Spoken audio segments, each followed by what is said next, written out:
Shalom Aleihim, Besem Yesua Hamasyah, salam sejahtera di dalam nama Tuhan Yesus Kristus. Assalamualaikum warahmatullahi wabarakatuh. True God Jesus Christ bless you all. Yesus Kristus satu-satunya Allah yang benar, Allah segala masa, sebelum segala abad, sekarang sampai selama-lamanya. Haleluya. Bersama saya Pendeta Henry Tandianta MBS. Kita Indonesia, kita Pancasila, ya, tetap toleransi, jangan menghujat, jangan caci maki, ya, kita saling menghargai, saling menghormati. Saya akan menjawab, ya, lanjutan, ya terpaksa saya jawab karena sepertinya hanya saya yang menyampaikan itu, lalu mereka minta penjelasan. Begini judulnya, penjelasan 99,999% sama persis dengan Alkitab, ya kan saya yang memunculkan itu. 99,99999% sama persis dia dengan Alkitab. Saudara-saudara, Warokah adalah seorang pendeta Kristen Arab, ya, nggak bisa dibantah, ya, nggak bisa. Warokah itu pendeta Kristen Arab. Anda mau cari di Google pun begitu, ya. Lalu Warokah ini punya sepupu namanya Khadijah, ya. Lalu orang berpikir Khadijah Kristen bukan? Ya udah pasti Kristen, ya. Anda juga nggak bisa bantah itu Khadijah itu Kristen, ya. Ya. Warokah pendetanya, sepupunya namanya Khadijah. Lalu Khadijah ini menikah. Kira-kira menikah Kristen apa menikah Yahudi? Karena agama baru ada dua. Menikah Kristen, Pak. Ya, menikah Kristen.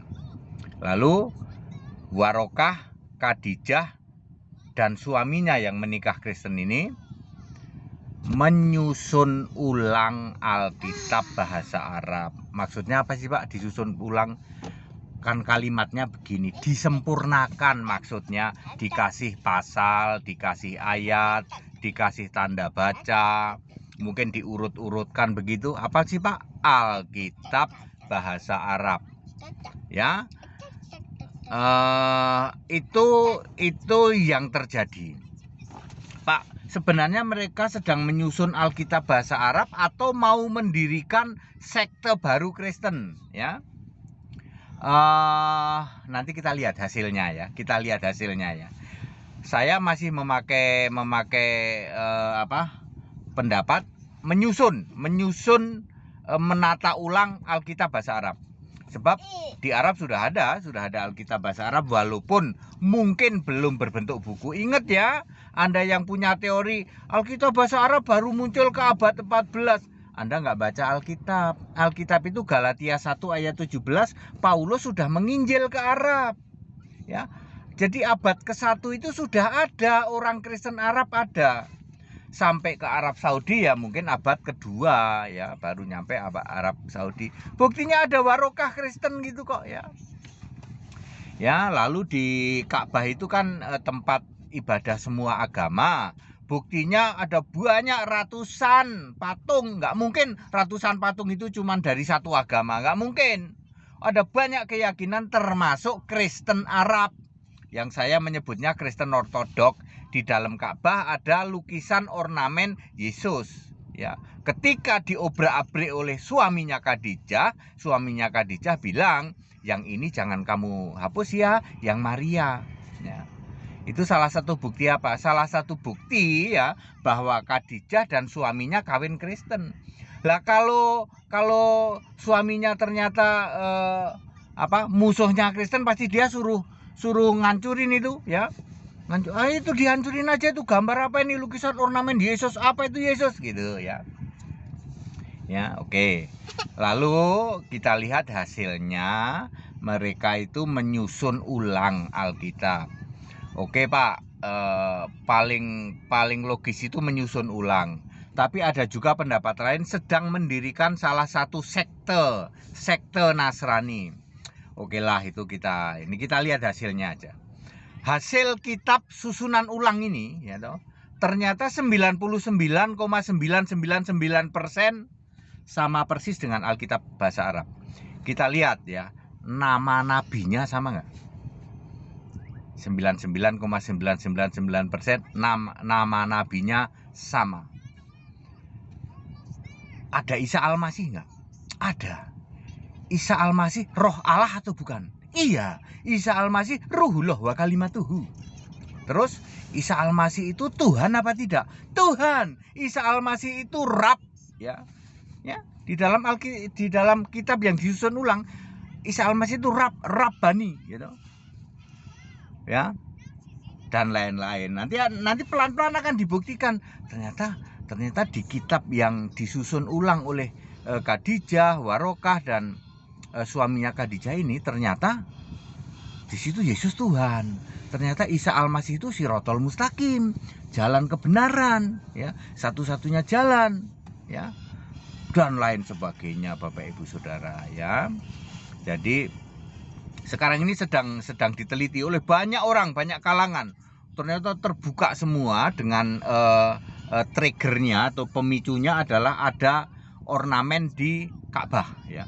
Ornamen di dalam Ka'bah. Lalu orang membuka, loh, kalau ada ornamen di dalam Ka'bah itu ada buktinya loh, bukti tulisannya, di dalam tulisan yang disampaikan oleh seorang buya, dan itu dia bilang ada buktinya, yang bilang nggak ada siapa, gitu ya.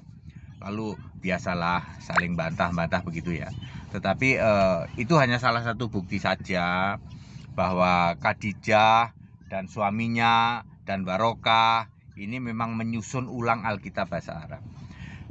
Belakangan oleh para penerusnya, kitab yang disusun ulang ini dianggap kitab baru, lalu mendirikan agama baru, ya. Suaminya Khadijah, perhatikan baik-baik, tulisan tentang suaminya Khadijah kalah banyak tulisan tentang Isa. Ya, Khadijah kan punya suami, ya, lalu dia menyusun ulang kitab dong. Nah, tulisan di kitab itu yang disusun ulang itu, tulisan tentang suaminya Khadijah malah lebih sedikit dibanding tulisan tentang Isa Al-Masih, tentang Maria, ya. Ya memang nanti akan kebuka dengan sendirinya, akan kebuka. Oh, ternyata begitu, ya. Dan tidak pernah ada, ya, suaminya Khadijah itu membenci, itu tidak pernah ada. Membenci Isa Al-Masih nggak ada. Dan dia mengakui Isa Al-Masih itu orang terkemuka dan terkemuka dunia akhirat. Itu diakui itu, ya. Lah memang iya, ya, itu kan hanya beda bahasa. Lalu orang memunculkan, wah, berarti sebenarnya Warokah itu mau mendirikan sekte baru. Ya, silahkan seperti itulah, ya. Tetapi fakta menunjukkan bahwa kitab yang disusun ulang oleh Warokah, Khadijah dan suaminya ini 99,9999999% sama persis dengan Alkitab bahasa Arab. Ya, bantahan yang mengatakan Alkitab bahasa Arab baru muncul abad ke-13 ayat 14. Nah, ya udahlah, ya. Ya, nanti juga kebuka dengan sendirinya bahwa Paulus itu sudah menginjil ke tanah Arab selama 3 tahun di Galatia 1 ayat 17. Jadi abad pertama, ya, abad kedua itu sudah ada Alkitab bahasa Arab. Orang Arab itu sudah banyak yang Kristen, ya.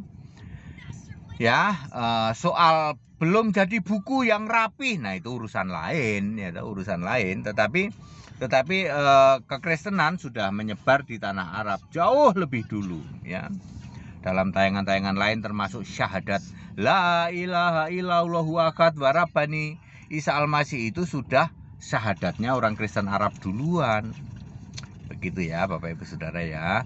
Itu jawaban saya, ya, tentang penjelasan 99,999% sama persis dengan Alkitab, ya. Silahkan saudara-saudaraku, terutama para buya, ya, coba diteliti. Wah, ini HTD ini bener apa enggak ini, ya, 99,999% ini sama dengan Alkitab. Makin diteliti makin bener Bapak Ibu Saudara, ya. Makin diteliti makin benar. Baik, kita Indonesia, kita Pancasila, toleransi harus, keberagaman wajib disyukuri, bersahabat dengan beda iman itu bisa ya. Menjawab pertanyaan boleh, menjelaskan sesuatu itu boleh, yang tidak boleh itu menjelek-jelekan, menyinggung-nyinggung tokoh lain, menyinggung-nyinggung keyakinan lain, menyinggung-nyinggung simbol-simbol keyakinan lain itu tidak boleh ya. Kita Indonesia, kita Pancasila ya. Toleransi harus, keberagaman wajib disyukuri. Bersahabat dengan beda iman itu bisa kalau toh dalam kehidupan sehari-hari kita mendapatkan kenyataan, loh kok kita keimanannya berbeda ya. Ya nggak apa-apa, toh kita bisa hidup bersama-sama. Ayo saling menghargai, saling menghormati, jangan hujat, jangan caci maki. Sebab menghujat dan caci maki itu dosa. Segala hormat kemuliaan untuk Yesus Kristus, satu-satunya Allah yang benar, Allah yang penuh hikmat, Allah Maha Kuasa, Allah yang kudus, yang benar, Alfa Omega, Allah segala masa, sebelum segala abad, sekarang sampai selama-lamanya. Haleluya, amin.